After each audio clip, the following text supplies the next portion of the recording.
Lovetron, 6'11" center, fifth year, Darryl Dawkins. Rim wrecker, the heart stopper. I was all of that, and a bag of chips, and they just wasn't ready for it. And Darryl takes it right home. And that was awesome. I mean, nobody's funnier than Darryl Dawkins. When we went on the road, he carried a big boom box on his shoulder. He used to lean over me sometimes. Man, my shoulder's hurting. I don't think I can shoot my jumper tonight. So why do you think your shoulder's hurting, Darryl? I don't know. I must have slept on it funny. Well, you think it has something to do with you carrying that big 40-pound boom box around with you everywhere you go on your shoulder? Dr. Dunkenstein, who had a whole mythology about dunking and Grootron. He had a whole way of looking at the world. I came out and I talked about my own planet, Lovetron. I talked about invisible cars that you could see through. And he started there. Now we know this guy's snap. Now we know he's crazy. It's kind of like the Muhammad Ali of basketball. You know, he could come up with rhymes, and he started naming his dunks. The chocolate thunder, thunder. Turbo Sexophonic Delight dunks, which you go up and swivel your hips a little bit for the girls. The left-handed spine chiller supreme, right-handed spine chiller supreme. He had names that just come out of anywhere. I mean, he could be sleeping, he talking about names. It got to be so much fun to me. I'd be laying home at night in the bed thinking, now, what can I do? Can I dunk 2 balls at one time? I got to come up with another name for him. But my main thing was power. Shaquille O'Neal, he dunks. Darryl Dawkins, donks. Darryl Dawkins grew up in Orlando, Florida.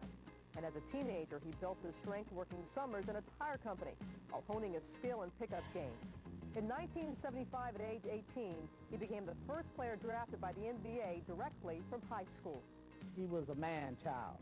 He was young, he was immature, he was trying to belong and prove that he belonged at an early age. He was like a new trend of the big man because back in the days before, say the real big centers were like that. You had the Willis Reeds, Bob Laniers, with those big bodies like that. They wasn't really high jumpers like this man. This man was not only had finesse, but he can jump out the building. Now, there was no denying Darryl's physical talent, but his mental approach was a different story. His lighthearted attitude led some to question his commitment to the game. Billy was really upset at Darryl at one practice. And so Darryl says, okay, dude. and then Billy stops his practice. He looks back at him, and he says, my name ain't Dude. So he says, okay, dude. He wanted to be a very good basketball player, but there's a price you pay for that. There's no question there's talent, but you have to sacrifice. You have to make such a commitment. They would call me into the office and say, hey, Darryl, you gonna get serious about basketball? What's your first love? Very few people understood him. Darryl would baffle you on one end and charm you on the other. I was so frustrated with him. And I pulled him over the side and I'm just, Darryl, you know, if you don't start doing A, B, C, and D, that's it. You get out of here. Yeah, Coach, you're right, you're right. I finished and I turned to walk away and he trips me. And he's standing there hysterical. And you turn around and you look at him and you say, Darryl, and you have to laugh. They didn't want you to, at that time, have fun playing basketball. It was like you had to go out on the floor, you had to look serious, you had to have the game face on, and, you know, I'd be going out there waving at people in the crowd, waving, hey, look at that girl over there, looking at this, and the coach would say, Darryl, get serious. But I was doing my job, I just had a different way of doing it. Though the Sixers reached the finals 3 times with Dawkins at center, he eventually wore out his welcome in Philadelphia. And in 1982, he took his show on the road as he was traded to New Jersey.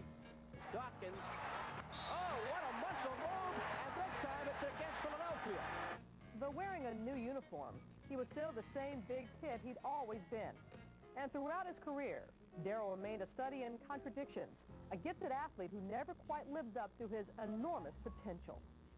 I think part of it had to do with the fact that he came in without the benefit of playing some college basketball. He came in at 18, 19 years old, and just really, even though he was physically ready for the NBA, he certainly wasn't emotionally ready. Everybody would criticize Darryl Dawkins for not living up to his potential. I had no potential. They wanted me to be the next Wilt Chamberlain. They wanted me to be him, and I could never be him. I always made it fun for myself, and I wanted to entertain people, because people can go see basketball anywhere, but they see a different side of people when you try to entertain them.